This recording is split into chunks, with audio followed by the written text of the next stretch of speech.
On est une troupe d'objets de musique, théâtre musical, théâtre d'objets de Belgique. Et tous les trois, on était engagés par le théâtre pour créer cette pièce, qui est un mélange entre la musique, composition originale d'un musicien qui a écrit la musique pour cette pièce, et la scénographie inspirée du livre ici qu'on déplie à la fin, qui est une illustratrice et graphiste et artiste tchèque qui s'appelle Květa Pachowska. Qu'est-ce que je dois dire encore? Vous existez depuis quand, ou vous faites depuis quand ce type de spectacle? Là, ce spectacle, ça fait 5 ans qu'on le joue. Et il est aussi, je dois dire, il est aussi coproduit avec une compagnie de Belgique qui s'appelle Théâtre de la Guimbarde. Donc c'est une coproduction avec Théâtre de la Guimbarde et Théâtre de Spiegel. C'est important de présenter les deux compagnies si vous écrivez dans le journal. Et ça fait 5 ans donc on tourne avec cette pièce. Et c'est la première fois que tous les trois on participe à un projet pour les tout petits. C'est une pièce qui a été créée pour les enfants de 1 jusqu'à 3 ans. Donc là, par exemple, ils étaient presque tous plus âgés. Il y avait peu de bébés, mais c'est fait vraiment pour les tout petits. Et depuis quand vous participez à des spectacles internationaux comme ça, ou... Avec ce spectacle, c'était directement, parce que le réseau pour la petite enfance en Europe est organisé, qu'il y a des festivals presque dans chaque pays d'Europe. Et donc comme ça, on était invités très vite en France, en Italie, en Espagne aussi. C'est pas la première fois qu'on vient, au Portugal, en Allemagne aussi. Voilà. Et le type de spectacle est toujours pour les enfants, ou vous faisiez des spectacles pour... Le théâtre qui a créé cette pièce, il engage encore d'autres projets qui ne sont pas seulement pour les adultes, pas seulement pour les enfants, qui sont aussi pour les adultes. Mais maintenant, apparemment, la ligne du théâtre, ça va être plus de se diriger vers ce type de public-là et de continuer les créations que pour ce type de public-là. Mais ils ont fait d'autres aussi. C'est vraiment un théâtre qui est spécialisé dans une manipulation d'objets et parfois marionnettes, mais pas toujours marionnettes, c'est objets, et en combinaison avec musique live sur scène. C'est toujours les deux choses. Et qu'est-ce qui vous a inspiré pour faire des théâtres comme celui-ci pour les enfants? Pour moi, c'est par pur opportunisme. C'est le directeur du théâtre qui m'avait demandé si ça m'intéressait de le faire, je ne savais pas. Et donc j'ai essayé, j'ai fait quelques essais dans des crèches pour voir si ça me plaisait. Et ça m'a plu, alors j'ai continué. Mais c'est pas ce qu'il m'a proposé, sinon l'idée me serait probablement jamais venue. Voilà. Mais lui, il avait ce projet-là, et il a cherché des gens qui étaient intéressés pour ça. Voilà. Et vous utilisez toujours les mêmes styles de marionnettes, ou décor, ou...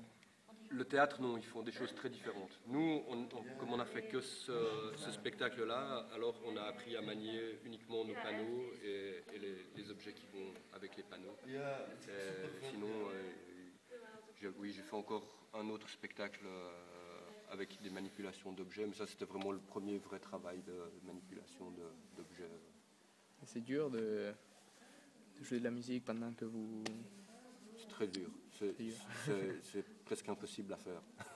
Ah ouais, ça demande un grand travail. Ça nous a demandé beaucoup de...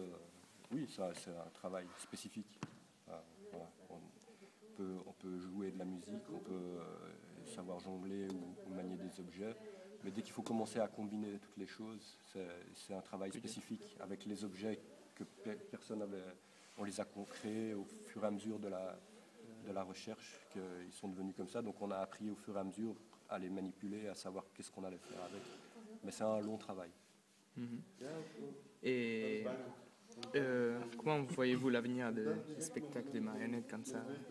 Comme celui-ci? Oui. Ah, j'espère un long avenir dans ce genre d'expérience, parce que tout est nouveau là-dedans. C'est juste partir d'une idée, après c'est chercher qu'est-ce qui peut amuser, qu'est-ce qui peut être surprenant, qu'est-ce qui peut raconter quelque chose. J'aime beaucoup ça. Donc j'espère qu'il y a encore beaucoup de gens qui vont développer ça et chercher encore avec les objets, les marionnettes, des choses comme ça. Il y a beaucoup à faire. Dernière question, vous pensez vous continuer à faire des spectacles comme celui-ci pendant beaucoup de temps ou... Bah là, avec celui-ci, comme ça fait déjà la 4e saison qu'on tourne et qu'on a tourné beaucoup, aujourd'hui c'était la 350e fois qu'on jouait. C'est une représentation anniversaire pour nous.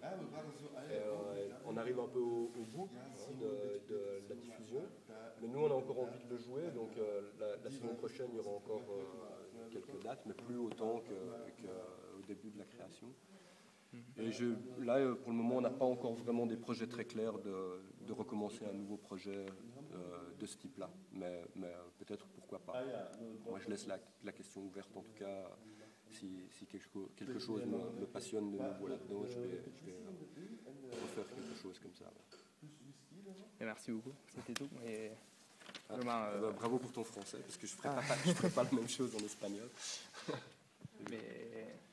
Et si tu veux aussi avoir un peu leur avis, c'est bien parce qu'en fait on est tous ensemble sur ce projet-là, mais on fait aussi d'autres choses et donc voilà, eux ils ont aussi peut-être d'autres choses à raconter par rapport à ce qu'ils vivent avec le spectacle, si jamais.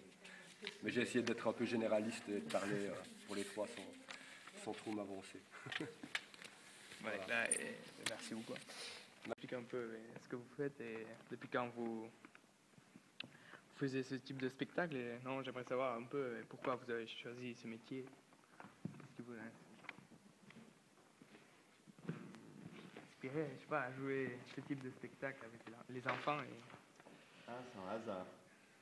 C'est un peu hasard, mais tu veux parler? Tu veux dire un peu? Oui, moi aussi. Moi, en fait, je suis musicienne. Ah oui. Et donc, le théâtre ou le spectacle pour enfants, j'en faisais pas du tout. Et j'ai fait une sorte de casting. Donc, on a été... Une sorte? Enfin, tout à fait, oui. Puis on a été choisis pour participer, pour faire aussi, comme ça. J'ai commencé. Mais c'est le seul que j'ai fait et que je fais pour l'instant. Qu'est-ce que vous sentez quand vous êtes à 2 mètres d'autant d'enfants? Aujourd'hui, c'était bien. Ils étaient très attentifs. Il y a eu des moments un peu difficiles, je sais pas. Aujourd'hui? Non, en En général, général, je dis. oui, Il m'a dit que vous avez joué 350 fois, oui, non? Oui. Oui, ça dépend de plein de choses. À ce moment-là, ça dépend de nous, ça dépend des enfants, de l'heure, de la journée, de comment l'ambiance se met. Donc parfois, ça marche pas du tout. Mais j'aime bien, parce qu'ils sont très directs. Et puis si ça les intéresse pas, ben, ils tournent la tête ou ils vont voir leurs parents. Puis voilà. Et je sais pas, mais pour préparer un spectacle comme ça, combien de temps il faut pour préparer les marionnettes ou ce décor, plus ou moins? Là, ça a mis beaucoup de temps. On a répété beaucoup. Ça a été étendu sur 2 ans. On n'a pas répété pendant 2 ans, mais c'était quelques mois sur 2 ans. Et pour trouver un peu les scènes et tout ça, pour chercher, il n'y avait rien du tout. Et ensuite, il y a aussi une équipe pour le décor qui a travaillé beaucoup pour trouver les matériaux. Ça a l'air assez sophistiqué, l'air de rien. Et ils ont travaillé beaucoup aussi, en fait. Ils ont pour les peintures, tout ça, les couleurs, les formes. Donc c'était assez long, en fait. On a beaucoup. La musique aussi, tout ça a pris vraiment beaucoup de temps. En fait. Plus que 2 ans, je pense. 2 ans, voilà. Personnellement, non. Ah non. Non, c'est- Collectif aussi, il y avait beaucoup de travail collectif. Quelqu'un qui apporte une idée, puis l'idée bouge. Juste la musique qui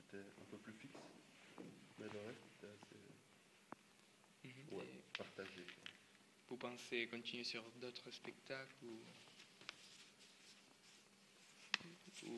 je sais pas, si l'occasion...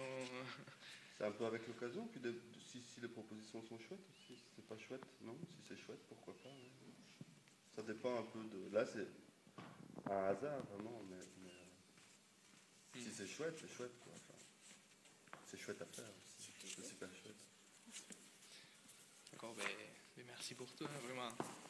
On a aimé beaucoup votre spectacle, alors. Kaixo, hemen gaude, Juan Mari Artzakekin. Gustatu altzaizu gaur ikusizun? Bueno, nik haitxun honenaz behin izin hemen, baina ez duen uste horako zala. Nik mundun ikusi get, asko ikusi get Jaban, Balin, Indian, Ameriketan, dadana, baina egitan esaten zut,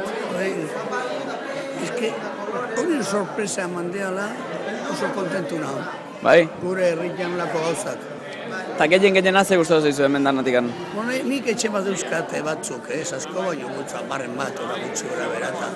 Dana interakzioa, luego hipersensibilidea nola da ona gauza jarrita. Inkremia. Antzerki honez hartzukan desberdina bestetatik, Bueno, gauzak mundun, batzuk dien benamitak, beste atzuk, indiok eta bestek malasiok. Bueno, hori bakarrik behan ikusten, baina bakutzen bien personaltia, baina izan nahi zut, baina, hori haizu, guzti hau egon zala. Bueno, berriz ikusteko asmoz. Bai. Ni behintzat albade behintzat hemen zozeri marko dut. Earki ba. Launtzeko bizkat, daren artean, venga. Earki ba, eskerrik asko, Bai. Arte, Juan Mari. Gustatu altzaizu txontxongiloan erakustaldea? Bai, zer da gehien gustatu zaizuna? Zer da gehien gustatu zaizuna? Trompetak ikutzea. Eta ze saxofoi gustatu zaizu gehiena? Ahondina, ertaina o txikila? Ahondina. Ahondina, Bien, eskerrik asko, Erarte? Gustatu altzaizu antzerkia, hola, umen sormen antzako eta... Bai, oso interesgarria iruditu zait. Bai, horregatik etorria, umea, oso interesgarria iruditu zaigu, antzerkia ikustea. Eta ze zati izan da politena, umentzako... Nahi gustatu zait asko, musikalki, gehien bat musika. Bai, musika, gustatu zait. Bale, eskerrik asko.